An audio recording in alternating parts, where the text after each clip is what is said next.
The wind howled like it had lost something, flinging grit and ice through the cracks of the weather-warped platform boards. Najoni Begay stood dead still, one boot rooted on frozen planks, the other still hovering mid-air like her heart hadn't yet caught up. Behind her, the train let out a final shriek and pulled away in a blur of steam and regret, its steel weight vanishing down the snowy tracks without her. Or rather, without her future. This wasn't To Dineshji. This wasn't even the town she was supposed to see. There were no lanterns burning, no kin waiting with a wool shawl and shy smiles. Just a crooked station sign coated in ice and a sky the color of bruised metal. Her stomach dropped as she turned and read the faded black lettering. Tu halt sui. The wrong stop. 2 hours behind the life she had planned. She clutched the crumpled envelope in her hand, a letter from a man named Tom Nez in Silver Falls, who had been kind enough to write back after her great-aunt Dolly sent out inquiries. I can offer you a home, he had written. I need a wife who believes in hard work, not romance. She had liked the honesty of it. But that town was gone now, past the horizon, swallowed by a mistake. The platform creaked beneath her. No one else remained. Not even the station manager. Just snow flurries picking up speed, biting her cheeks and stinging her eyes. She hugged her coat tighter around herself. Thin fabric, more thread than wool. Her carpetbag sat by her feet, the handle worn smooth from years of clutching it too hard. A Bible wrapped in a shawl, one picture of her parents, and a dress meant for a wedding that would now never happen. No money, no shelter, no family in this town, not even a soul who knew her name. The wind gusted hard again, sending fine snow in swirls across the platform. She closed her eyes, swallowed. Ma'am. The voice startled her. Najoni turned, fast hands still trembling. A man stood a few yards away, broad-shouldered beneath a frayed sheepskin coat, a wide-brimmed hat dusted white with snow. Next to him, a boy, maybe 7, maybe 8, held the man's hand loosely. His head tilted slightly toward her eyes, not quite meeting hers. The boy was blind. She saw it instantly, not in his eyes, but in the gentle way his chin turned toward sound. You waiting on someone? The man asked. His voice was dry but not unkind. Distant, like someone who didn't expect anything from the world anymore. I was, Najoni answered. But I got off at the wrong station. The boy stepped forward slightly, boots crunching. Are you lost? He asked eagerly. I suppose I am, sweetheart. The man's jaw tensed. He nodded toward the road. Next train doesn't come through till the 26th. 3 days? Town's 4 miles south, but with the holiday everything will be closed. The snow began falling heavier now, thick and soft, but relentless. The boy shivered beside him, despite his thick coat. Papa, the child said quietly, turning toward her voice. She sounds warm. The man stiffened. Like Mama did, the boy added. Like bread, remember? A muscle twitched in the man's jaw. His fingers clenched tighter around the boy's shoulder. That's enough, Key. But the boy reached toward her anyway, small hand searching. Without thinking, Najoni stepped forward and let him touch the sleeve of her coat. His fingers paused, then settled gently, as if confirming something invisible. The man exhaled. I'm Eli Yazzie, Hale Mesa, half-mile west of here. Housekeeper's gone to Gallup to see her kin. I need help for 2 days. Cooking, chores. You help, I'll pay your fare out after. It wasn't charity. She heard it clearly. It was dignity wrapped in necessity. That, at least, she understood. Najoni Begay, she said. I accept. He nodded, lifted her bag without another word. Key climbed up into the freight wagon and held out his hand to her like a little gentleman. His grip was warm, sure. As they rolled down the snow-covered road, The boy leaned close and whispered, "I prayed last night. I think you're what God sent. I just know it." She didn't answer, not because she didn't believe, but because her throat suddenly ached too much to speak. The land stretched wide around them, dusted in white. No fences, no voices. Just pines bent under snow and mesas rising in the distance like time itself had paused to listen. The house came into view at the edge of a canyon ledge, dark wood, 2 stories-long porch with no rocking chairs. It looked expensive. It looked unbearably cold. Inside it was quiet. Too quiet. Her boots echoed on polished floorboards that hadn't known children's laughter in a long time. The furniture was carved and well kept, but every surface had a layer of distance on it. Curtains stayed shut. The Christmas tree in the corner looked like someone had decorated it while holding their breath. "This way," Eli said. He showed her the kitchen, the pantry, and a small upstairs room with a simple bed and folded quilt. Key followed them, his fingers brushing walls and door frames with gentle familiarity. "Papa doesn't talk about Mama much," he said softly, "but I remember her singing." Najoni hesitated. "Do you sing? A little," he said. "Want to help me set the table? I'll hum something for rhythm." He nodded eagerly. As they worked, she began a soft melody, one her aunt used to sing at night while folding laundry. Key joined her, quietly counting silverware by feel. Eli passed the doorway and froze. "That's enough," he said hoarsely, then walked away. Key's hands stopped moving. "That was her favorite song," he whispered. That night, Najoni lay in the small guest bed, staring at the ceiling, the weight of snow outside pressing down like a second blanket.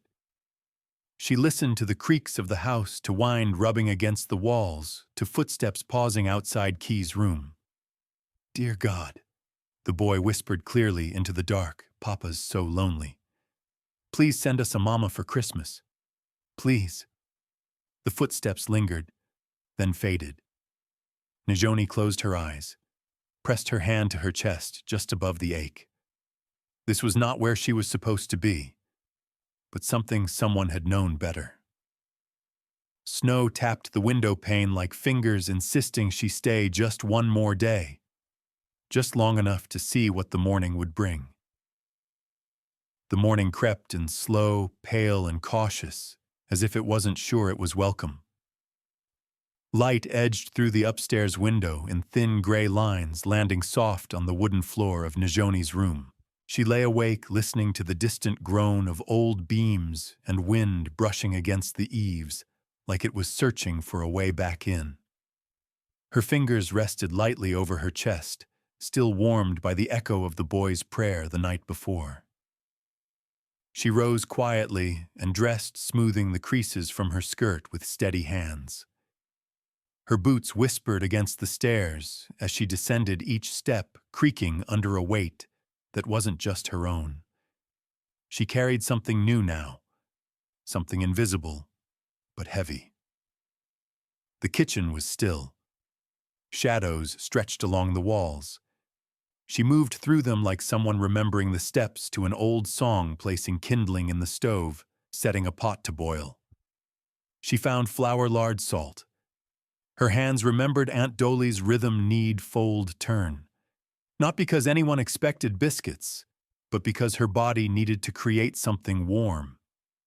By the time the stove exhaled steady heat, soft footsteps padded across the hall. Miss Najoni came, Key's small voice. "In here, sweetheart," she said, without turning. He appeared in the doorway, hair tousled, bare feet, just visible beneath the hem of his too short pajamas. His hands reached out slightly, fingers brushing the frame. "I smelled biscuits." She smiled. "You have a sharp nose." He walked toward the table, hand grazing the edge until he found his usual seat. Najoni placed a cup of warm tea near his fingertips and a folded napkin. Then, without a word, she set 3 bowls on the table. 3. One for Key. one for her and one for Eli. Key's fingers stopped as he reached the third bowl. He didn't say anything, just rested his hand there for a long moment. Behind her, the door creaked. Eli stood in the kitchen doorway, hair-damp shirt tucked with military precision. His eyes flicked to the table, then to her. "You didn't have to," he said, not unkindly. "I know," she answered, stirring the pot. "But it feels right." He hesitated, then sat down. Not because he wanted to, she guessed, but because refusing would have drawn more attention than accepting. The silence that followed was thick, but not cruel. It settled around them like dust in a sunbeam, visible, patient, waiting to be swept away. Key hummed softly to himself as he spooned oatmeal into his mouth, oblivious to the storm between the two adults. Or maybe not oblivious, just wise enough not to name it. After breakfast, Eli disappeared outside without another word. Najoni stood at the window and watched him move through the snow-covered yard. He split wood with practiced force, each swing precise, measured. Not like a man seeking warmth, but like someone trying to stay in control. His movements were stiff, his shoulders locked, his expression unreadable. Key stood beside her, cradling his mug. "Papa works when he's sad," he said matter-of-factly. "And what do you do when you're sad?" she asked gently. He tilted his face toward her. "I listen." She blinked. "Listen to what people? They say more when they think I can't see." A slow smile spread across her face. "You're a wise boy, Key Yazzie," he shrugged. "Auntie used to say that too." They spent the morning in the kitchen. Najoni found a mixing bowl and taught him how to knead. She guided his hands, small, curious, eager, as he pressed and turned the dough. At first he fumbled, but soon he found the rhythm. His brow furrowed with focus. Flour dusted his sleeves and cheeks. "It's changing," he said in awe. "I can feel it. It's alive." "It is," she said, smiling. "Just like people." The smell of baking bread filled the air, warm and familiar, clinging to the beams and creeping up the stairs. Eli returned as the oven ticked. He stopped short in the doorway, hands still dusted with snow. For a moment, he just stood there, watching. Key at the table. Dough rising on the counter. A woman humming to herself as she wiped flour from her knuckles. It looked too much like memory. He turned before either of them saw the flicker in his eyes. A knock came at the side door. Eli opened it to find an older man bundled in a canvas coat, boots crusted with snow, a stack of kindling tucked under one arm. "Morning," the man said with a nod. "Brought you extra wood. Storm's pushing in tonight." "Appreciate it," Ben Eli said. Ben So stepped inside, warmth trailing in with him. He nodded politely at Najoni, his eyes scanning the kitchen. "You must be the help," he said. "I suppose I am," she replied evenly. Ben gave a small grin. "Dutch So," he offered. "Been around this place longer than the corral posts." He lowered his voice as Eli stepped out to check the barn latch. "You've stepped into deep water, Miss Begay." She didn't flinch. "I didn't plan to." "None of us ever do," he said, voice softened. "Eli's been different since Eleanor passed. Lost both her and their baby. House hasn't been the same. Feels like it's been holding its breath ever since." Najoni's fingers tensed around the edge of the counter. "And Key, that boy's faith is the only thing still breathing in here," Ben said. "Rest of us just try to keep the walls from falling in." She nodded, quiet. Later, after the firewood was stacked and Dutch had left, Najoni wandered into the sitting room. The Christmas tree stood in the corner, decorated neatly but cold. No lights flickered, no scent of pine. Just ornaments hung like old promises, shiny, careful, untouched. She walked to the window and pulled the curtain open. Sunlight spilled into the room. It was faint and golden and revealed dust motes dancing in the air like they'd been waiting for years. Key stepped in behind her. Papa says light hurts. She kept her eyes on the sunbeams. Sometimes our eyes forget how to adjust.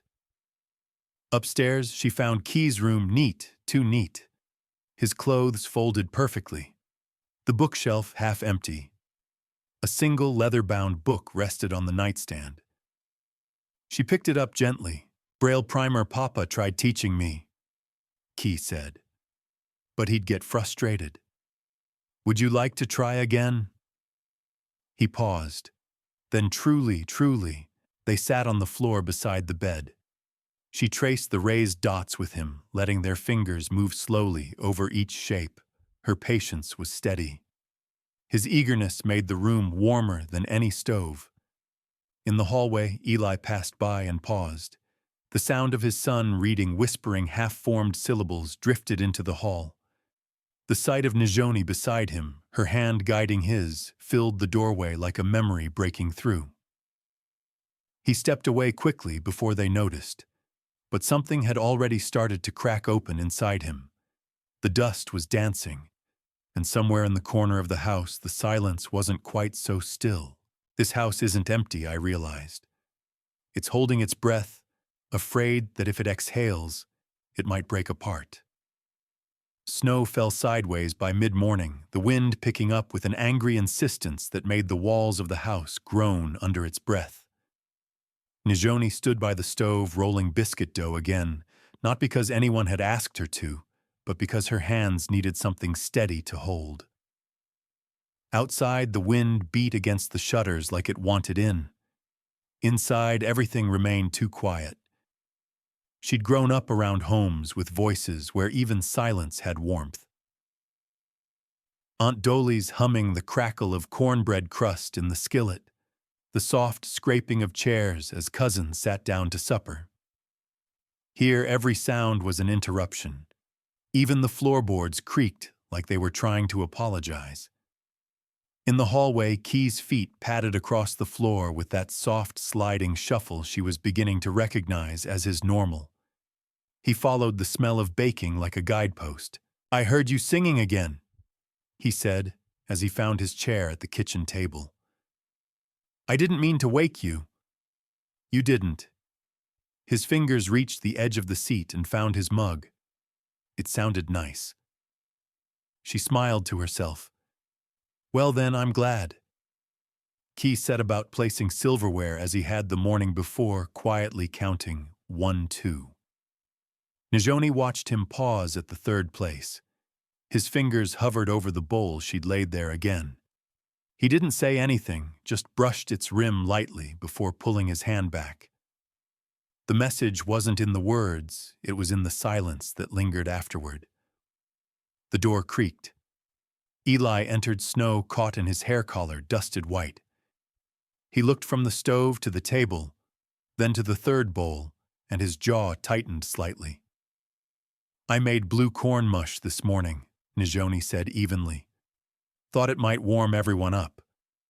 You didn't have to, he said, tone low. I know. She ladled steaming porridge into each bowl without flinching, but I wanted to. He stared at her for a beat too long, then pulled out the chair at the end of the table and sat. Key smiled, quiet and quick. They ate with slow motions, spoons scraping softly. No one rushed. The food was good, simple, hearty, but the room was still starved for something deeper. Eli cleared his throat, once then focused hard on his bowl. Najoni could feel the way his presence bent the air around him. He wasn't unkind. He was just carrying something too large to set down. Afterward, Eli excused himself and stepped outside again, back to the chore of splitting wood that seemed less about need and more about penance. Najoni watched from the window, her arms crossed. Each swing of the axe was controlled, almost military. Not the rhythm of a man fighting nature, but one fighting himself. Key came up beside her, clutching a scarf he hadn't tied properly. Papa works when he's sad, he said matter-of-factly. She looked down at him. And what do you do? I listen. To what? Everything he said. People talk different when they think you're not watching. She looked back through the window at Eli's hunched back, the sharp arc of the axe rising and falling. You're smart. Auntie said that too. She turned toward him, brushing snow off his scarf. Want to learn something new today? His face lit up. Yes. Come knead dough with me. He sat at the table and she guided his small hands into the soft lump of masa harina and warm water. Push, fold, turn, she said softly, matching his movements. He laughed when his fingers sank into the dough. It's alive, he whispered in awe. It is, she nodded. Like us. A little bit of heat, a little bit of care, and it starts to rise. The scent of baking filled the air again. This time it wasn't just warm, it felt like invitation. Even the shadows in the corners shifted. The front door opened. Eli stepped in, snow melting on his shoulders, his breath still clouding in the entryway. He paused when he saw them. Key's face lit with joy, dough on his hands. Najoni wiping flour from her wrist, the table half set, the air rich with scent. He didn't say a word, just turned away before either of them looked up. Later that afternoon, a knock thudded against the side door. Eli opened it to find a man bundled in a canvas coat, his beard wind-burned kind eyes set deep in a face worn by years. Extra firewood, he said. Figured you'd need it. Eli stepped back. Thanks, Dutch. The man Ben Tso, known to most as Dutch, stepped inside to thaw his fingers by the stove. He nodded at Najoni with the easy warmth of a man who'd seen many winters and still trusted what his bones told him. You must be the guest. For now, she said gently. He gave her a longer look, then a knowing nod. Feels different in here. Eli didn't respond, just wiped snow from his boots and stepped back out onto the porch. Dutch lowered his voice. Mind if I speak plain, Miss Begay? Go ahead. You've stepped into deep water. I didn't plan to. None of us ever do. He rubbed his hands together. Eli ain't been the same since his wife died. Lost her and the baby. Wasn't much talking after that. Just work. And the boy. That house, he glanced toward the sitting room. It's been closed up tight ever since. Not cold from weather, cold from memory. Najoni stood very still. And Key, she asked. That boy's got a soul like spring rain, soft but stubborn. His prayers are the only thing keeping that house alive, if you ask me. Dutch left after unloading the wood. Najoni stood at the window again and watched the way the sun slanted low behind the pines. The light was gold and weak, but it still stretched long across the frozen land. She moved to the sitting room. The curtains were still drawn. She hesitated, then reached up and pulled them open. Sunlight poured into the room, slow and wide and unapologetic. It spilled over the floorboards, touched the edge of a dusty wooden cradle, and caught the glass ornaments on the Christmas tree, making them flicker like candlelight. Behind her, Key gasped softly. It's warm. Just light, she said. Papa says light hurts. She looked back at him. Sometimes our eyes forget how to adjust. Upstairs, she found Key's room immaculate, too neat. The bed tight, the floor swept, the nightstand bare, save for a leather-bound book. Her fingers brushed the worn cover. Papa tried teaching me, Key said from the doorway, but he got mad a lot. She turned. Would you like to try again? His voice caught. You'd help me, yes, sweetheart.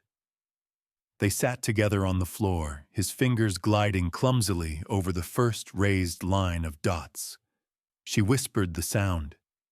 He repeated. They traced it again. In the hallway, Eli passed by once more. He stopped, watched, listened. Something twisted tight in his chest, not pain exactly, but something near it. He hadn't seen that book in years. Hadn't heard his son laugh like that since the day the snow never melted. He turned away again. But the seed had been planted, and this time he didn't walk so fast. I didn't ask if the third bowl was allowed. I just set it down because some absences deserved to be challenged.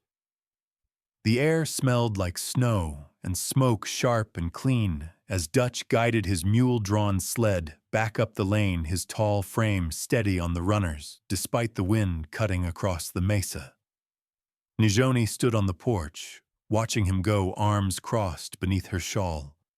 Behind her, the house creaked gently, warm for once bread rising in the kitchen, key humming somewhere upstairs. She turned to go back inside, but something made her pause. A pull, not of sound, not of memory, but of presence. The sitting room waited behind the corner. That room, the one with drawn curtains and a tree too carefully trimmed to feel loved. The cradle there remained untouched, like it still held the weight of a silence no one dared disturb. Nijoni stepped in. Her boots creaked across the wooden floor. Dust curled in the sunbeams now pouring through the curtains she had opened the day before. The room hadn't rebelled against the light, just hesitated like it wasn't used to being seen. The cradle was simple, hand-carved, smoothed by years and weathered time. She approached it with quiet steps, laying her fingers gently along its edge. The surface was cold, but not empty. A shawl rested on the back of a nearby rocking chair, lavender in color, old, neatly folded. She reached out and lifted it. The scent stopped her. Not perfume, not soap. Something older, something lived in, sage and ash, and the faint trace of a woman's hair. She used to wear that every morning. Nijoni turned. Eli stood in the doorway, not looking at her. His gaze was fixed on the cradle, his shoulders stiff. "I didn't mean to intrude," she said softly. "You're not." He stepped into the room, slow and reluctant, like each footfall might wake the ghosts tucked in the corners. He stood beside her, eyes still on the shawl. "She made it herself," he said after a moment.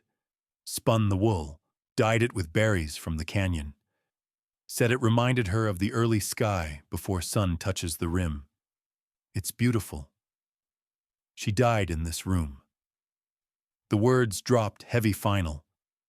She went into labor on the coldest night of the year. Key was with Dutch in the barn. The midwife got stuck 2 hills over. It was just me and Eleanor. He exhaled through his teeth. By the time help arrived, it was over. She didn't speak, just waited. "I haven't touched that cradle since," I figured. "I can't bring myself to move it," he admitted. "You don't have to." He looked at her then finally. His eyes were tired, hollowed at the edges. "Key talks about her like she's still here." "She is," Nijoni said. "In him. In you.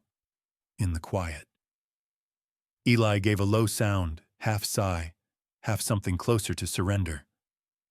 "Ben said something to me," she went on, folding the shawl carefully. "Said grief didn't leave this place. It just taught everyone to live smaller." Eli looked away. She draped the shawl gently over the back of the rocking chair, not in dismissal, but in acknowledgement. "I'm not here to replace anything," she said, "but I also won't tiptoe around what still matters." He turned to leave, then paused. "I'll get more wood." She nodded. He left.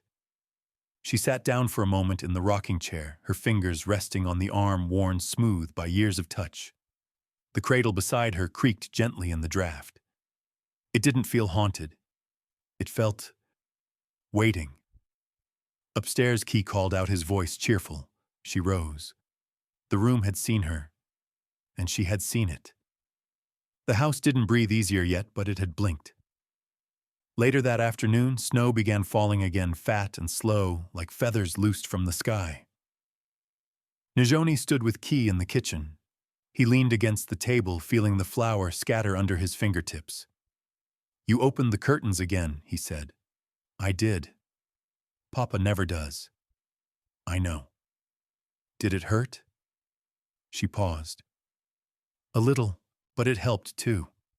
He nodded, then tilted his face toward the sound of snow against the windows. "It's brighter today," she smiled. "I think it is." Eli came in near dusk, cheeks red from the cold coat damp. Key bounded toward him. "Papa, I traced a full word today." Eli's brows rose faintly. "You did. Miss Najoni helped. We used the primer." Eli's eyes darted to her, something unreadable flickering across his face. She stepped forward slowly. "He's a fast learner." Eli didn't respond. He just looked at Key, his features tightening like he was afraid of hope. Supper that evening was soft. Spoon clinks, low murmurs. Key told a story about Auntie's goats and how one used to chase his walking stick. Eli even chuckled once, a low sound that startled everyone, including himself. After the table was cleared and Key had gone up to his room, Najoni found herself lingering at the front window, the snow still falling thick. Eli passed behind her on his way to the stairs. She turned. "There's something I want to ask." He stopped, waited. "Would you let me light the lantern on the porch tonight?" He hesitated. "Why? Because sometimes light doesn't just guide others. Sometimes it's the only thing that keeps us from going blind." His throat worked once. Then after a long pause, he nodded. She found the old lantern beside the door, filled it, lit the wick, set it on the hook and stepped back. Its glow spilled soft across the snow, warming nothing but scene anyway. The next morning, Key ran into the kitchen beaming. "I saw the light through my window," he said. "It made the room feel safe." Eli didn't comment, but he stood at the doorway longer than usual before going outside. Later that day, while Najoni was folding linens in the hallway, she heard the sound of wood moving. She turned. Eli stood in the sitting room, kneeling at the cradle. He wasn't holding it. He wasn't rocking it. He was dusting it. Not to erase it, to honor it. She stepped back quietly, leaving him there alone. She didn't need to witness everything. Some things needed to be done in private. The wind pressed gently against the windows. The house no longer flinched at the sound. "Grief didn't leave this place," Ben said softly. "It just settled in and taught everyone to live smaller." The wind had died down by morning, but the house held the memory of it, quiet as breath, still as old snow. Najoni moved through the kitchen with practiced grace, setting out bowls, warming fry bread, stirring a tole until it thickened just right. The lantern she'd lit the night before still glowed faintly through the glass window. She hadn't had the heart to extinguish it yet. Key entered first, yawning, his braids half-done hands reaching out to touch the table's edge. "Smells like corn," he said. "It is," she smiled, handing him a cup with a little honey. He settled at his usual place. When Eli came in, Najoni caught the way his eyes lingered a second too long on the third bowl already filled. She offered no explanation, just kept working. Key picked up his spoon and said, "Miss Najoni says stirring a tole is like remembering something." Eli blinked. "Does she?" Key nodded. "She says it takes patience, that if you rush it, it breaks." Najoni didn't look up, but a smile tugged at her mouth. They ate in silence. Not the hard kind from before, but the quiet of people unused to sharing space and learning how to hold it together. Halfway through the meal, Key lowered his spoon and tilted his head. "Papa," he said gently, "you're still sad." Eli froze spoon midway to his mouth. His jaw tightened. "Key." "It's okay," Key continued. "I just miss when you used to laugh more." The silence snapped like dry twine.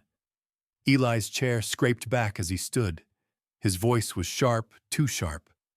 "That's enough." Key flinched, his hands going still on the table. Najoni wiped her hands on a cloth and stood slowly. "He didn't mean to hurt you," she said quietly. "He just said what he saw." Eli's eyes snapped to hers. You think I don't know that I think maybe you've forgotten how to hear it. He turned to leave, but she stepped between him and the door. Let him speak. His voice dropped. Don't tell me how to raise my son. I'm not, she said. I'm asking you not to silence him because you're scared. He exhaled through his teeth, jaw clenched. You don't know what you're talking about. I know exactly what grief does when it rules a house. Her voice was steady, but something cracked beneath it. She looked him in the eye. I lost both my parents before I turned 16. A flood took them. And afterward, Aunt Dolly went quiet for 2 whole seasons. The house stayed dark. We stopped praying. We stopped singing. We ate but didn't speak. I know what happens when pain decides how we live. Eli didn't move. It gets passed down, she added. Like a family recipe, except it doesn't feed anyone. Just keeps them hungry. Key sat quietly, his hands folded in his lap, listening with wide eyes. The silence that followed was heavy but honest. Not the kind that pushes things away, but the kind that makes room for truth. Eli turned away without another word. He walked out onto the porch and let the door close behind him. The snow had softened overnight, falling now in slow, steady flakes. Najoni didn't follow. She sat back down beside Key and gently rested a hand over his. You did nothing wrong, sweetheart. I just want him to laugh again, he whispered. She squeezed his hand, I know. Later that evening, Najoni stepped out to the porch. The lantern's flame had finally gone out. She relit it, shielding the match with her hand. The wind kissed her knuckles as if in thanks. Eli was by the barn, standing near a low cedar fence, staring out into the dark. She walked to him quietly. I didn't mean to shame you this morning, she said. He didn't answer right away. I know he didn't mean harm, he said eventually. He's a good boy, always has been. He's brave too, she added. Eli nodded once. They stood in silence side by side, the breath of their coats brushing.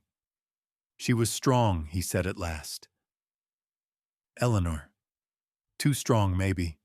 Always believed if she just worked harder, prayed louder, she could keep death out.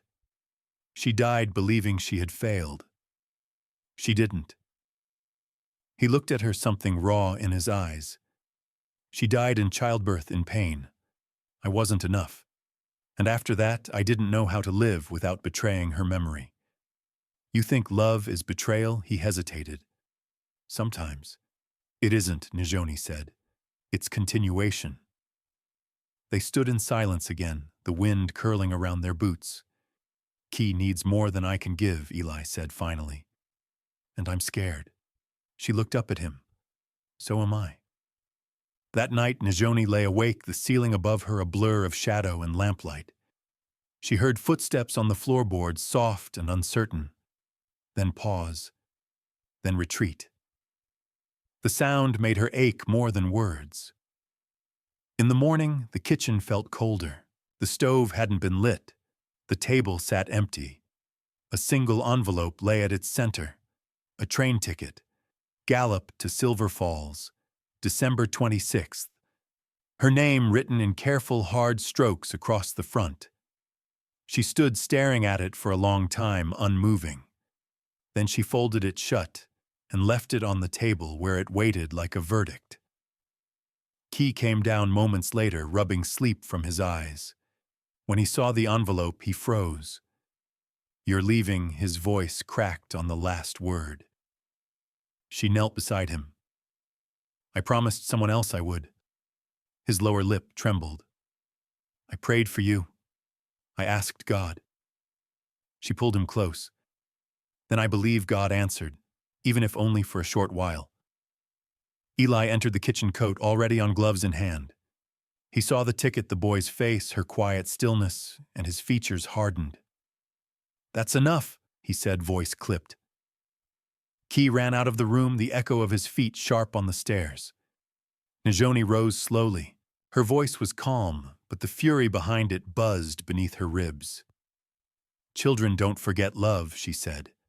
"They remember every second of it, even when we don't." Eli turned away. She walked past him and into the snow. That evening, as dusk swallowed the land in cold gray layers, she saw him. Behind the barn alone, kneeling before the grave marker she hadn't dared approach. His shoulders were bowed, unmoving, his head lowered like in prayer or surrender. She stood back unseen, and knew then he wasn't choosing fear over love. He was drowning in both. "You're not protecting him from pain," I said. "You're teaching him how to live without hope."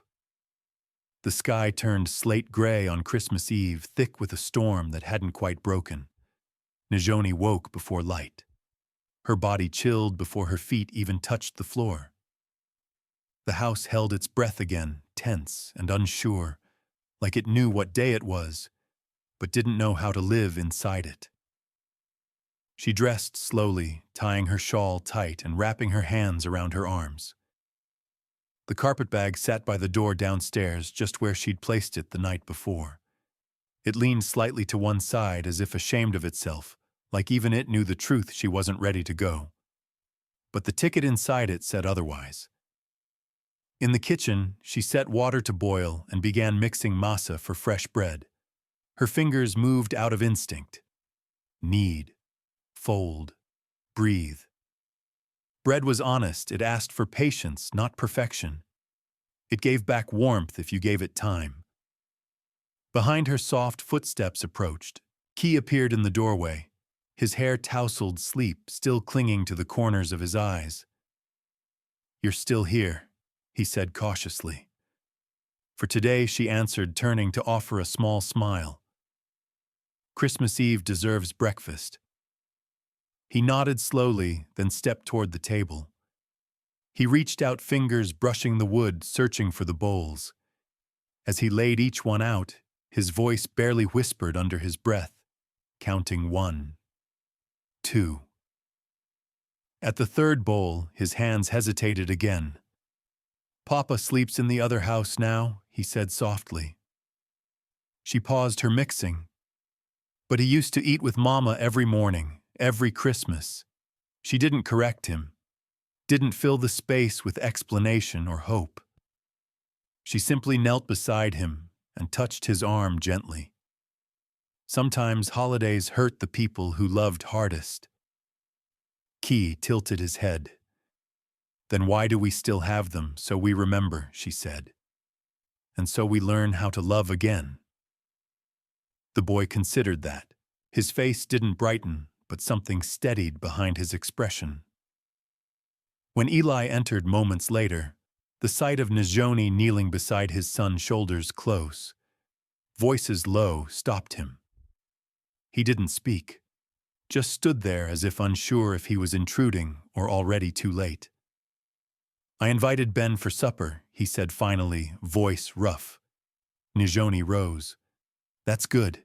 He nodded once and turned away, but not before his eyes caught the third bowl already on the table. The afternoon passed in quiet labor.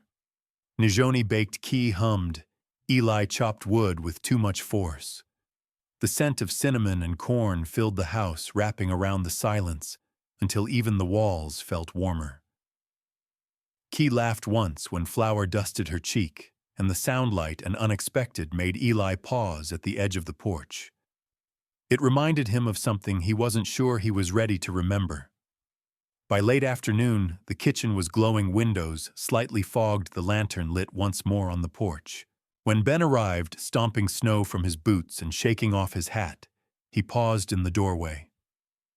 "Smells like something remembered how to live in here," he muttered, pleased.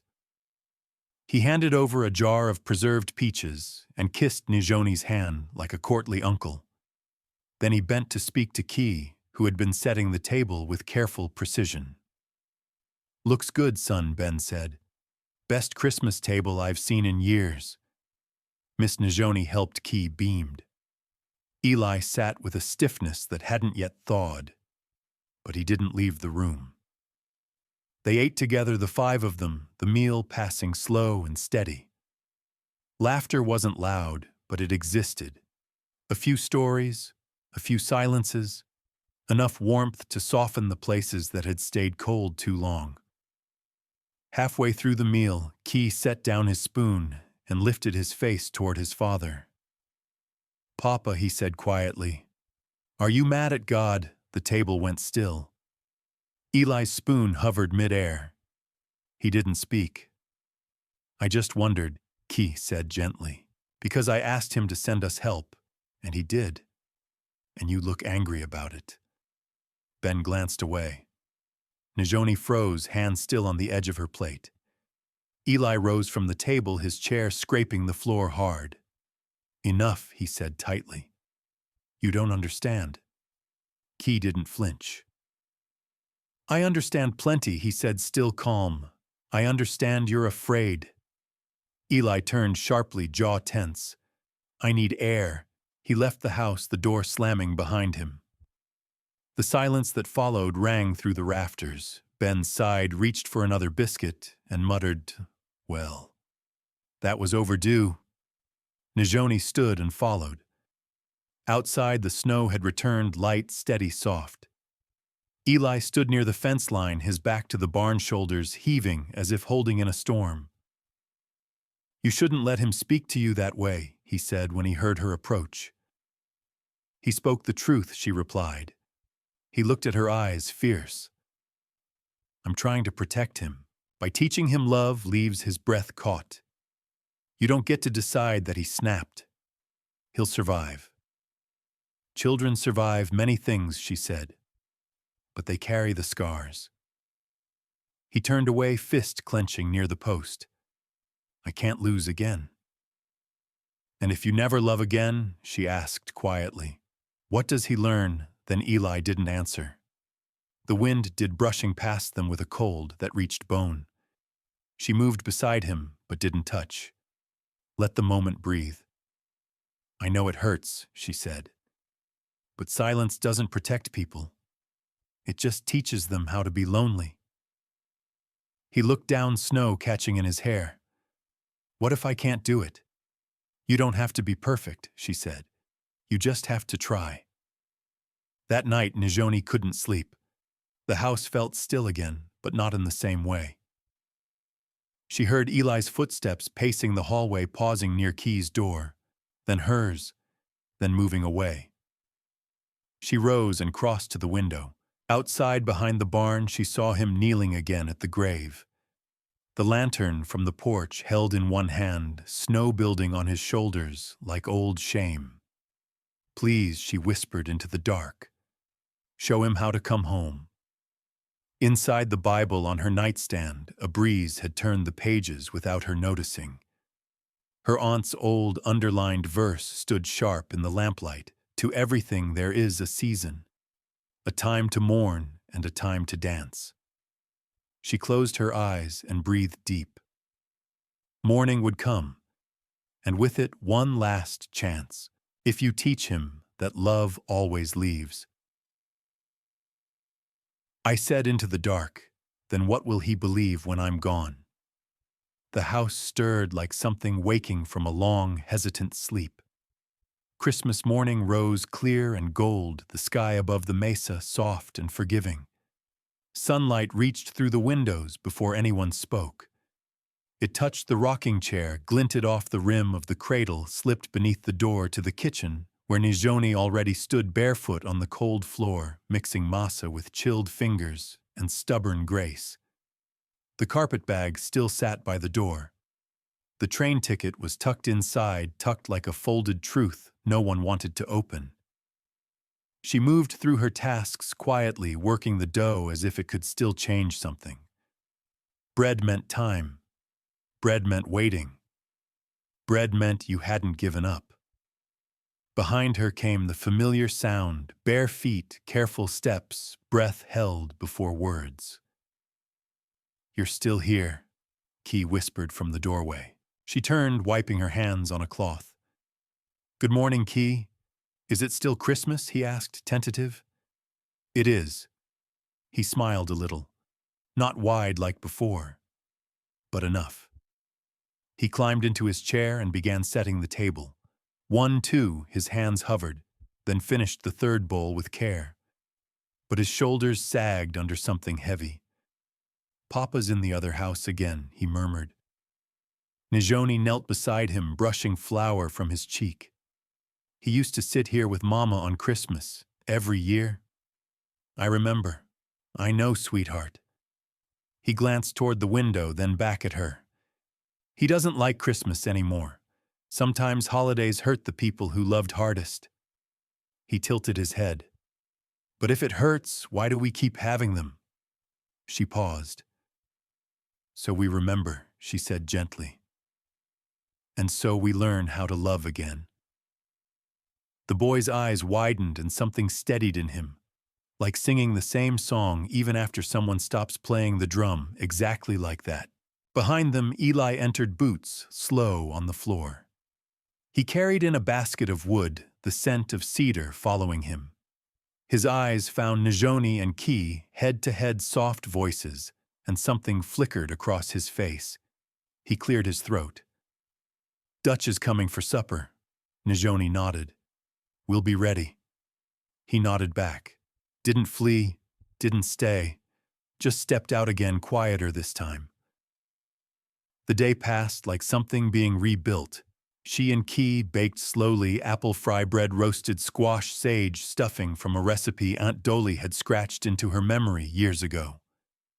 They didn't speak much, but they didn't need to. The sounds filled the house, sifting flour lids, clinking, the low hum of a boy counting Braille letters aloud. Eli hovered, never too near, never too far. Once he handed her the cinnamon without being asked.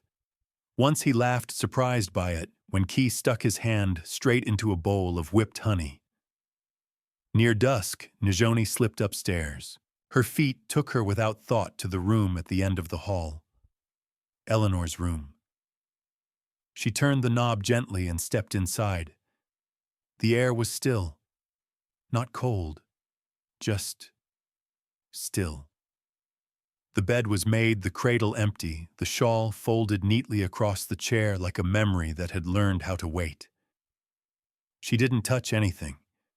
She just stood in the light, whispering nothing aloud, and let the moment have its own breath. Downstairs, Eli paused mid-step. He felt it, not the grief, but the recognition of it. That someone had walked into his pain and didn't run. That evening, Dutch arrived, bundled in his thick coat and usual silence. When he stepped into the kitchen, his eyes scanned the table, the flickering lantern, the fresh bread on the counter. He whistled low. "House feels different." Key grinned. Miss Nijoni made it smell like how Mama used to. They sat, talked. Key sat straighter than usual. His voice floated above the meal like a bell. Eli sat quieter, but he stayed. Nijoni moved between them like she belonged, like she always had. Midway through the meal, Key set down his fork and turned to his father. "Papa," he said, "are you mad at God?" Eli stiffened. "Why would you ask that?" "Because I prayed," Key said gently. "And he sent Miss Nijoni. And you look mad about it." Eli stood so suddenly his chair skidded back. "Enough! Papa, you don't understand!" Eli snapped. His voice cracked on the last word. "I understand plenty," Key whispered. "I understand you're afraid." Eli turned. "I need air." He left. The door slammed behind him. The silence he left behind wasn't surprise, it was sorrow. Dutch set down his cup, cleared his throat. Kids got more courage than half this mesa. Nijoni stood slowly and followed Eli out into the dark. Snow fell again, soft and clean, blanketing the old tracks around the barn, the path between house and field.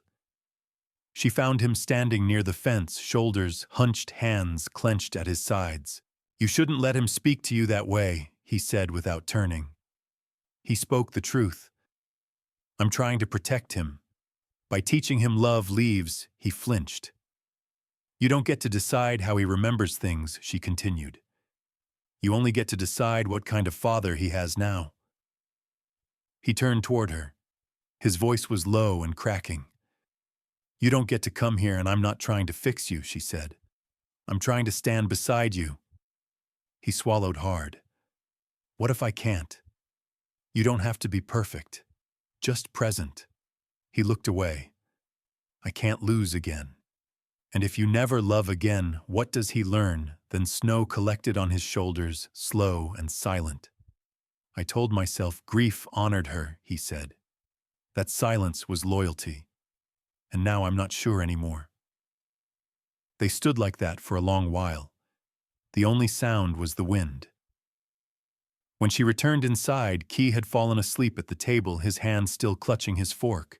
Dutch had covered him with his coat. He'll be all right, the old man said, rising. I hope so. Dutch paused at the door. You did something here. You brought breath back into a place that forgot how to exhale. She didn't answer, just nodded, brushing a hand across Key's hair. Later that night, Najoni lay awake, listening again. Footsteps. Not frantic. Measured. She rose and crossed to the window. Eli was kneeling by the grave again. But this time he had brought the porch lantern. Its flame glowed across the snow, not as defiance, but as hope. You don't get to decide that, he snapped. He'll survive. Children survive many things, I said. But they carry the scars. I don't want your money, May, I want the truth. What exactly did you do for our father in those last weeks? May's shoulders stiffened where she stood in the doorway of the old hay barn.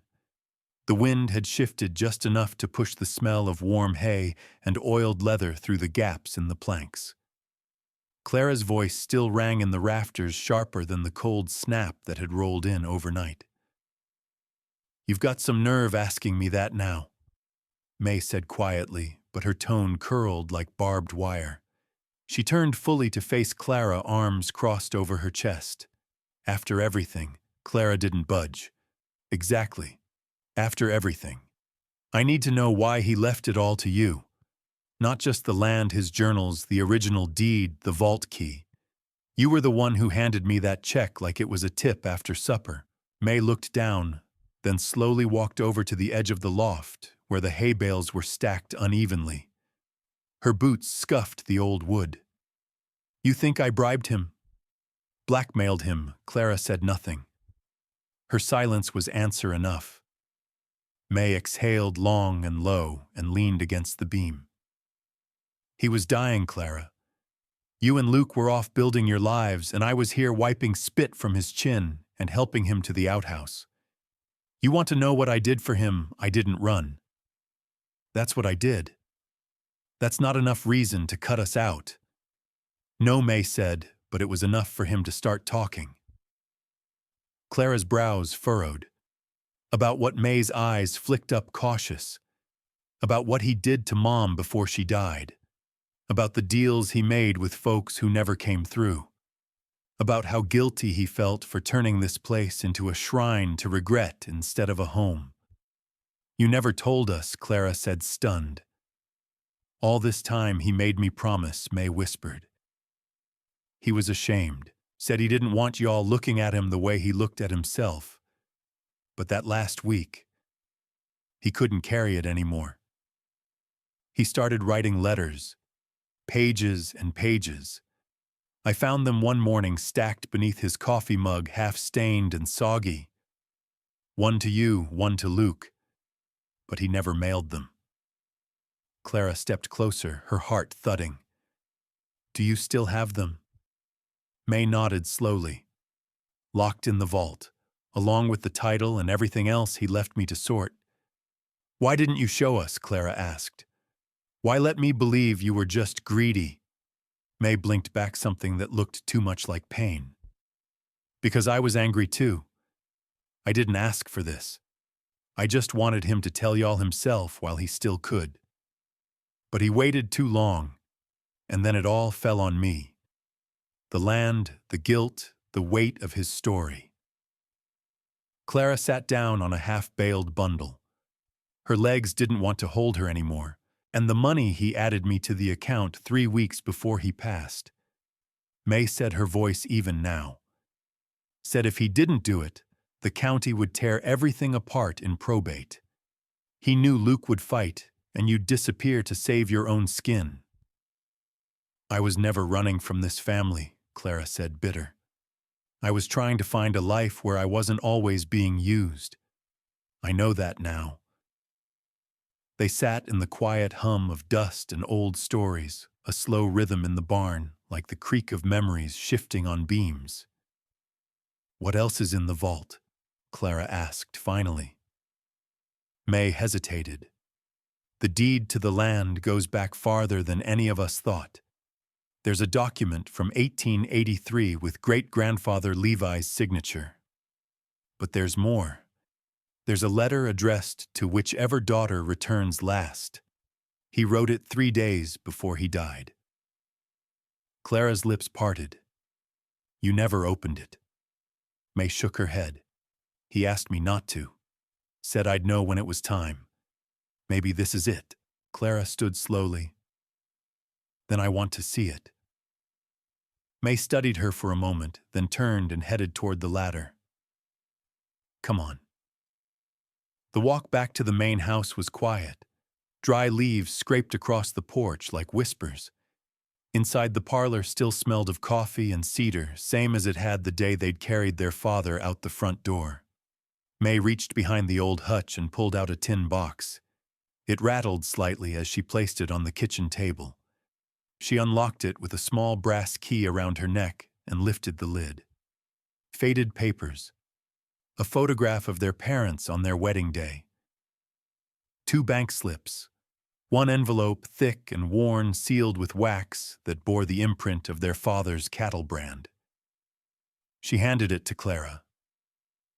Clara took a breath before breaking the seal. Her fingers trembled, but not from fear.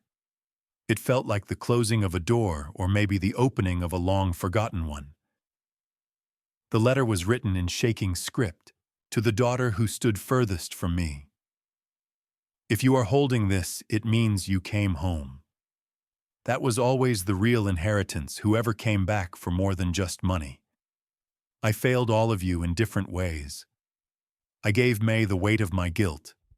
I gave Luke my favor, though he never truly earned it. And I gave you silence. You deserved better. What's left now belongs to you 3 equally. May knows how to divide it. If you can speak the truth to each other, this family can rise again. But only if you're brave enough to tell what really happened here. I trust you. Dad.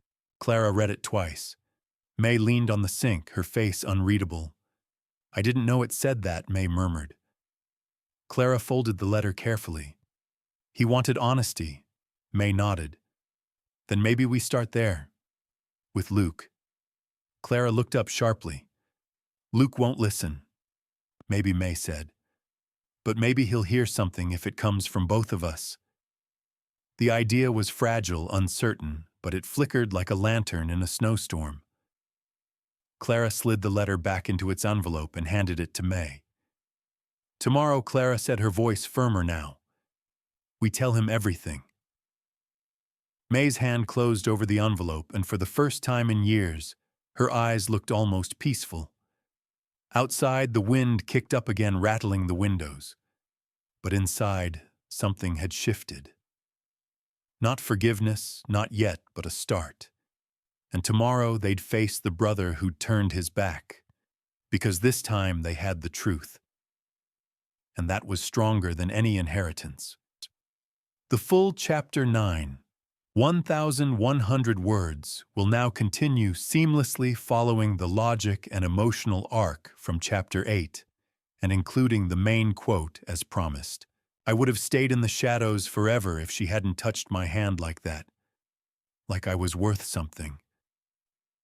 The wind curled around the eaves of the barn that evening, restless as the heart inside Luke that hadn't settled since the moment Clara touched his wrist with that quiet tenderness.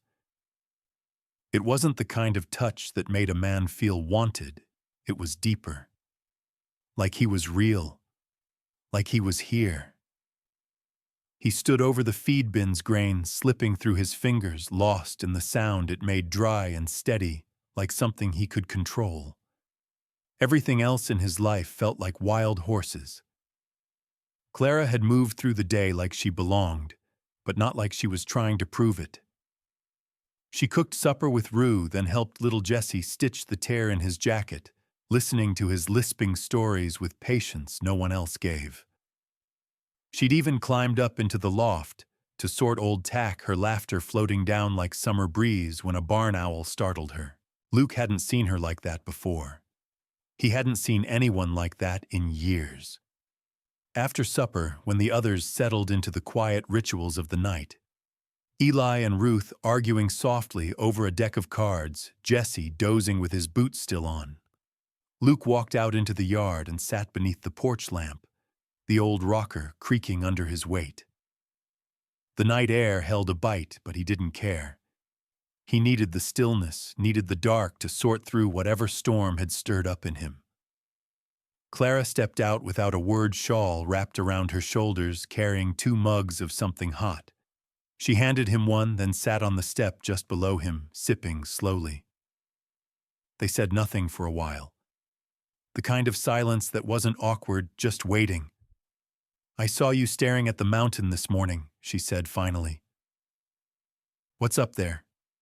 Luke took a breath. "My pa's grave, and a fence line I never fixed." She nodded like that made sense. "He teach you to work like this?" "No. Taught me not to lean on anyone." Luke sipped. "I guess I learned the rest from watching what not to do." Clara smiled gently. "Then you learned a lot." He chuckled under his breath, shaking his head. "Maybe too much. Sometimes I don't know how to stop carrying it." She looked up at him, then face lit soft in the porch light. "You ever think maybe it's not about carrying everything? Maybe it's about letting someone carry part of it with you?" That was when her hand reached his. Just a graze of fingertips against the back of his wrist. Not a grab, not a question. Just a gentle bridge. Luke stared at it. That touch. It wrecked something and fixed something all at once. His jaw clenched. "You don't even know what I've done, Clara." "I know enough," she said simply. "I know how Jesse looks at you. I know how Ruth talks about you when she thinks you're not listening. I know how quiet you get when you think something matters." Luke turned his face away. "I'm not good at this." Clara didn't move her hand. "Neither am I." A pause stretched long, filled with crickets and the hush of the wind running through brittle grasses. "I was going to leave that morning," she said quietly, "when I missed the train. I didn't think there was anything in this life for me. But then your dog barked at me like I mattered, and your brother offered me coffee like it wasn't strange. And then you looked at me like you were trying not to be kind. Like it was dangerous." Luke's throat tightened. "It is." They sat with that for a long while until the cold finally pulled her to her feet. "Good night, Luke." He didn't answer. Couldn't. Not until she was gone inside. Then he whispered it into the dark. "Good night, Clara." The next morning, the mood at breakfast shifted like weather. Ruth raised an eyebrow when Clara hummed while scrambling eggs. Jesse grinned, elbowing Luke. "She made your favorite cornbread with honey." Luke said nothing, but the way he passed her, the butter was all answer. After the table cleared, Luke saddled 2 horses. "You ride?" he asked, not meeting Clara's eyes. "Not well, but I want to." They rode out toward the north ridge, slow and quiet, the horses falling into rhythm. Luke showed her the property lines, the stream that sometimes ran dry, the caved-in old smokehouse that his grandfather built. At one point her horse startled at a bird. Luke moved fast, steadying her reins. You okay? Clara laughed breathlessly. I am now. That smile, it nearly undid him. When they reached the ridge, she saw the marker, a cross of weathered wood tucked under a lone pine. Your father Luke nodded. He built the house. Tore a lot down too. Clara dismounted and stood beside him. You ever talk to him sometimes? Luke's voice roughened. Mostly when I'm mad.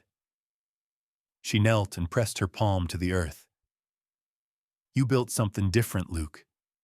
Even if you don't know it. When they turned back for home, he didn't ask why her eyes were wet. He didn't have to. That night, Ruth cornered Luke near the woodpile. You better be careful, she said. He paused mid-split. About what she's getting under your skin. I can see it. Luke didn't deny it. Ruth sighed. Just don't be cruel to her. That girl's got heartbreak in her bones. Luke nodded, setting down the axe. So do I. She stared at him for a long time. Then maybe you're the only one who won't break her. The storm came fast the next afternoon, sky turning slate-gray wind, sweeping through the barnyard like a broom. Luke yelled for the boys to secure the west gate as thunder cracked like a warning. Clara ran toward the henhouse skirts, soaked, struggling to carry a broken coop panel. Luke met her halfway. What are you doing? Saving what I can, she shouted over the wind. You'll get hurt. I've been hurt before. He grabbed the panel from her and tossed it aside, gripping her shoulders. Not on my watch. Lightning split the sky. Rain lashed down like judgment, and Clara, stubborn and soaked, just smiled. Then don't look away. Luke stared at her, then did the only thing he hadn't let himself do. He pulled her into his chest, wrapping his arms around her, like maybe holding someone else could save the both of them. And in that crashing storm, thunder above soil, beneath something passed between them, louder than any vow. They were each other's shelter now, and from the porch, Ruth watched them silent and still before whispering, God help us. They're going to need each other more than they know. I didn't miss that train by accident, she said softly. It was the first decision I made for myself. The morning sun struck the side of the barn in a soft slant, casting gold across the frost, still clinging to the rails of the corral. Inside, the scent of hay mingled with the sharp edge of leather and horses, and Clara stood just past the doors, brushing down Sweet Fern, the mare who'd first allowed her into this place, this life. Her strokes were even calm. She didn't rush anymore. Not like when she first arrived, and every movement felt like she was auditioning for a life she thought would pass her by if she didn't hustle hard enough. Now she moved with ownership. Behind her, Elijah's boots sounded across the packed earth. He didn't speak at first, just watched her. Then came the faint thud as he leaned against the post and crossed his arms. You're up early, he said. Clara looked over her shoulder, giving a half smile. I couldn't sleep. He nodded. Something wrong. She shook her head. Just thinking. He studied her. You've been quiet since yesterday. Yesterday was a lot, she replied, a little too quickly. They both knew it wasn't just about fixing the water line or the bickering over winter hay delivery.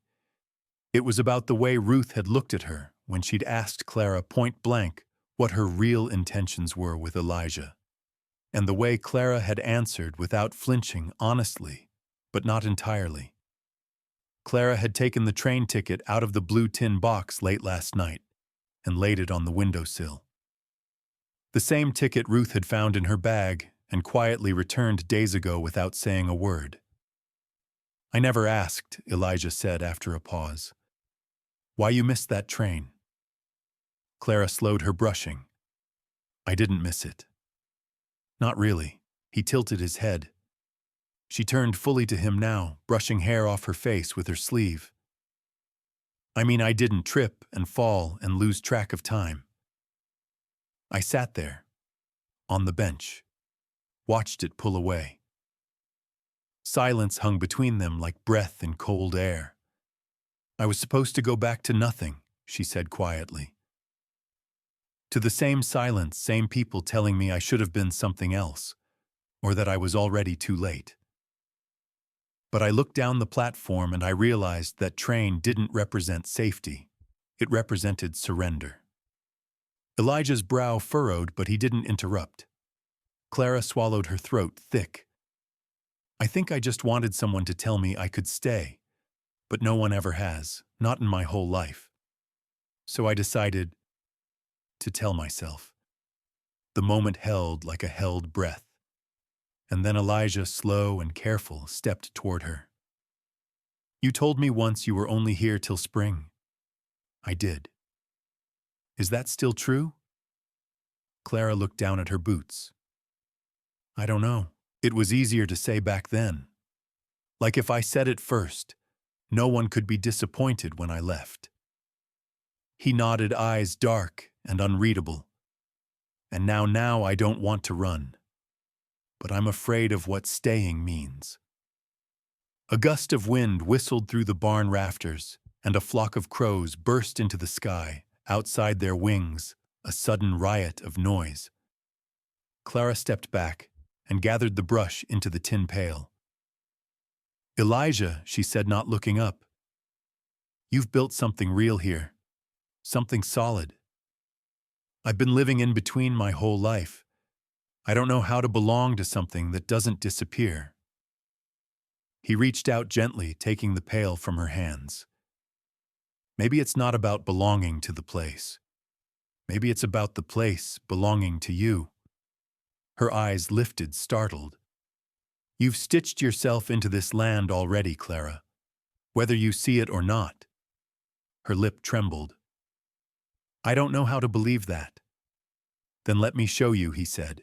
Later that day, Elijah took her past the orchard, to a ridge overlooking the western slope. It was a quiet place, mostly wind and horizon. He pointed to a small lean-to, half covered in brambles. My dad built that when I was 10, he said. Said a man ought to learn to fix his own roof before he dreams of owning the land under it. I never understood what he meant until now. Clara brushed her fingertips across the warped boards. What changed? He looked at her. You. She blinked. You walked in scared and stubborn, and the place took to you like it had been waiting. The animals, the dirt, even Ruth's sharp edges, they all shifted. You didn't just change things. You made them breathe again. Clara's hand dropped to her side. I still don't know what that makes me. Elijah stepped closer. It makes you the person this place needed. The sun slipped low as they walked back, the light softer now touched with the orange of late afternoon. As they neared the ranch house, Clara paused on the porch steps. Elijah, she said again, her voice a little hoarse. Ruth doesn't like me. She doesn't trust Easy. Do you? He didn't hesitate. Yes. That night, Clara sat with a worn notebook in her lap, pen trembling in her hand. For the first time, she didn't list what she'd run from. She began to write what she wanted. Warmth. Mornings that smelled like dust and baking bread. A mare that recognized her voice. A man who saw her not as a broken runaway, but as someone worth rooting for. She drew a line under the words and closed the book. In the still of that winter evening, she stepped outside onto the porch. The wind had settled the night calm. From the barn came the soft thud of hooves and the sighing of animals at rest. The house behind her glowed through the window panes. She was not a guest anymore, and as she looked toward the horizon where the stars blinked awake one by one, she whispered to the wind, I didn't miss that train by accident. It was the first decision I made for myself. The door creaked behind her, and Ruth stepped out, wrapping a shawl tight across her shoulders. She didn't speak at first, just stood beside Clara. Cold night, Ruth murmured. Clara nodded. Yes, ma'am. After a beat, Ruth said, You planning to stay for spring? Clara's breath caught. I haven't decided, she replied truthfully. Ruth gave a tight nod, then turned to go back inside. But just before the door shut, she said over her shoulder, Well, don't leave before you taste the cinnamon rolls. I only make them in March. And the door closed with a soft click, leaving Clara standing on the porch, her heart thudding in quiet astonishment, because in that small, crusty offer, Ruth had given her something no one ever had. A reason to stay. Don't you see, Ruth whispered, I was never trying to chase you off. I was trying to see if you'd fight for yourself. The scent of cinnamon hung heavy in the kitchen, curling into every corner like a memory long buried and just unearthed. Clara stood barefoot near the wood stove, blinking at the tray Ruth had just pulled from the oven. Warm, sticky buns, swimming in butter and sugar, just like the kind her mother used to make once a year if she was sober enough to remember. But this kitchen wasn't her mother's. This stove didn't burn out because no one fed it. And Ruth Gruff, curt Ruth, hadn't made these out of obligation. She'd made them out of something else. Care, maybe. Or something Clara wasn't ready to name. Ruth didn't offer a plate. She just nodded toward the tray and turned to the sink. Clara moved slowly as if the air had gotten thick around her. She took one bun still steaming and held it between her palms before finally tearing a piece free and lifting it to her mouth. It tasted like morning and wood smoke, and years of walls falling quietly down. Ruth didn't look at her, but her voice carried plain and steady. You'll want to check the lower field today. Snow flattened the western fence. Clara swallowed, surprised. I can do that. I'd go with you, but Elijah needs help at the east line. That fool donkey of his busted clean through the gate again. Clara smiled to herself. You mean Clementine. That's the one. There was a pause. Then Ruth said, You'll need the red twine from the barn loft. Tuck it in your jacket. Cattle don't respect rope that doesn't gleam in the wind. Clara blinked, eyes stinging. The instructions weren't just practical. They were personal. That was how Ruth gave care with twine and fences and naming the right mule. I'll fix it, Clara said quietly. I know, Ruth replied. Then after a breath, she added, Don't let the cold fool you. That ground's still soft enough to slip. Clara stepped outside the cold, smacking her cheeks like an old friend with firm hands. The trail to the lower field was half-melted patches of ice giving way to mud.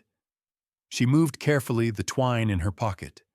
Gloves, tight, boots, steady. The wind combed the hills with fingers of silver, and hawks circled high overhead, scanning for movement.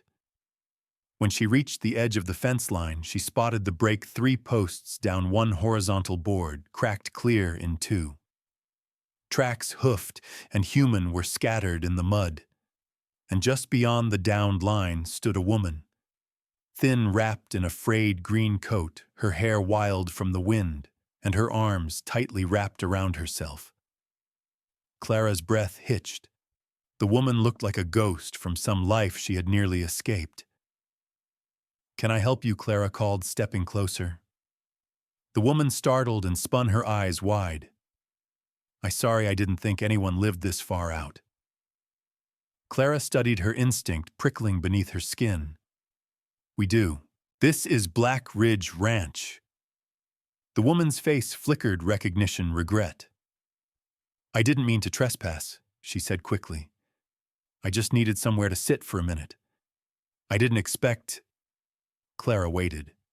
I missed a train, the woman added with a shrug. Like that explained everything. Clara's heart stumbled. I know what that feels like, she said quietly. Come on, let's get you warm. She led her back to the barn, offered a seat on a hay bale, and poured coffee from the thermos Ruth always packed. The woman sipped with trembling fingers. I'm Nora, she said. Clara. Nora looked around the barn like it was the inside of a cathedral. It's quiet here. Too quiet for some. Nora glanced at her. Not for you. Clara shook her head. Not anymore. Nora's lips twitched. I thought I was making the right choice, leaving, but when the train pulled out, my chest felt hollow, like I'd stepped out of my own skin. Clara said nothing, just let the quiet stretch between them. Outside, Clementine brayed, as if echoing a thought neither woman had spoken aloud. Then, from the barn door, a shadow fell across the hay. It was Ruth. Her eyes took in Nora, the coffee, Clara's steady presence beside her. Her face didn't soften, not right away. But she stepped inside. You the one who left the gate open? She asked Nora, voice brisk. Nora blinked. I didn't mean to. I just climbed through to sit a while. Well, Ruth said that mule's got a sense for open gates. Don't blame her for wandering. Clara bit the inside of her cheek. Ruth continued. You hungry? Nora looked between them. A little. I've got one cinnamon roll left, Ruth said, and it's not going to eat itself. Nora stood slowly, like she wasn't sure it was a trap, then followed Ruth toward the house. Clara lingered in the barn. Her breath hung in the cold air, twisting like ribbon. She leaned against the beam where Elijah had once handed her a hammer and said, If you're gonna stay, start building. Now here she was, not just building fences, but bridges, between women like her, between the life she'd left and the one that might be enough. When she stepped back into the kitchen, Nora was halfway through the cinnamon roll, eyes wide, face flushed from the warmth. Ruth stood at the counter, slicing apples with the same stern focus she gave the cattle accounts. Clara sat quietly. After a long moment, Ruth spoke without turning. You're not the only one who's ever wandered through this house looking for a reason. Clara didn't respond. Ruth turned around, then eyes on her. Don't you see, she said, voice low. I was never trying to chase you off. I was trying to see if you'd fight for yourself. Clara swallowed hard. I didn't know what I was fighting for. You do now. Clara looked at Nora, who was watching her with quiet hope. Then she looked at Ruth. Yes, I do. The wind outside rose again, brushing against the window panes like fingers testing the edges of a future not yet named. But inside, something had shifted. Clara wasn't just welcome here. She was needed. The sun bled gold across the snow-dappled hills as Ruth stood at the edge of the barn, sleeves rolled to her elbows, shovel in hand. Her breath came out in puffs, vapor curling upward like smoke from some invisible forge. Clara approached her boots, crunching over frost-bitten gravel coat, flapping open just enough to show the scarf Ruth had knitted and left folded on the bench a week ago without a word. The two women nodded in passing. It was a new rhythm now, quiet, respectful, unspoken understanding in every glance. Not family in the traditional sense, but something firmer, forged, weather-worn. Inside the house, Nora stirred the coals in the parlor stove, lips moving silently to herself as she counted out kindling. She had stayed. No one had asked her to. She had simply unpacked her bag one night and started mending what needed mending: curtains, buttons, broken chair legs, even her own brittle heart. We didn't build this place by hiding, Ruth had said earlier that week, when Clara hesitated to invite Nora into their daily work. And it was true. Black Ridge Ranch had seen drought and debt, abandonment and shame, but it hadn't crumbled. It had just gone quiet for a while, waiting for the right hands to return. A knock echoed through the house, 3 sharp raps, then a pause. Clara wiped her hands on her skirt and moved to the front door. She opened it to find Sheriff Ames standing tall, wind-chapped and serious, his gloves tucked into his belt. "Morning, Miss Clara." "Sheriff," she greeted, eyes narrowing slightly. I'm not here for trouble, he said, sensing her tension. Just news. Ruth joined them at the threshold, arms crossed. What kind of news? Ruth asked. He cleared his throat. About Silas. Clara's heart dropped. He's been poking around in town. Ames went on asking after Ruth, asking after this land. Folks say he's trying to stir up a claim, saying it was mishandled, that his name's still tied to this place by old family blood. Ruth's jaw clenched. He sold his part fair and ugly, like everything he ever touched. I know, the sheriff said, but the law don't always remember ugly, just signatures. He's working with a lawyer in Silverton. Clara stepped out onto the porch, the cold wind flaring her skirt like a flag. What does he want? Ames looked at her heavy with meaning. He wants it all back, claims he was pressured out, says he has proof. Ruth let out a low, gravelly sound that might have been a laugh if it weren't so dry. Proof, huh? From the man who ran this place into the ground. I just thought you ought to know, the sheriff said. I'll do what I can. But you should get ready. After he left, the quiet felt different. Clara stared out at the land, her land now hard-won, bitter-earned, and barely mended. We'll fight him, Clara said. Ruth didn't answer. We have to. Finally, Ruth murmured, He's not after the land. He's after the breaking, always was. He doesn't want to own this place. He wants to own the feeling of seeing us lose it. Clara turned to face her. Then we won't give him that, no matter what happens. They called Elijah that afternoon. He rode up by sunset, coat flapping, eyes sharp. I'll testify, he said after hearing everything. I was there the day Silas signed. He was drunk as a mule and twice as mean, but he signed with his own hand and spat in Ruth's face afterward for good measure. Ruth winced but nodded. I remember. We got records too, Elijah added. Old ledgers, handwritten notes. Might not be legal fancy, but they show who really held this place up. For the first time that day, Ruth's shoulders seemed to ease just barely. That night, Clara sat with Nora by the fire, the two of them stitching cloth side by side. The silence between them was no longer hollow. It was warm, shared. You think he'll come here? Nora asked softly. Clara nodded. He'll want to look us in the eyes. Are you scared? Clara threaded her needle slowly. Number. I'm angry, but it's a clean anger. Not like before. Nora paused her stitching. What changed? Clara glanced toward the kitchen where Ruth's shadow passed behind the curtains. I know what this place means now, she said. It's not just land. It's a decision. To stay. To fight. To keep building. Later, Ruth found Clara standing alone by the corral. Moonlight turned the snow silver. The cattle stirred in their sleep breath, steaming in the cold. I found something, Ruth said, holding out a tin box. Wasn't sure if I should give it to you. Clara took it carefully. Inside were folded deeds, yellowed receipts, and a photograph, an old one of Ruth, as a girl standing beside a younger Silas, and their father stiff and scowling.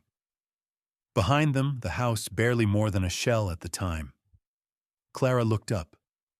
Ruth's voice was tight.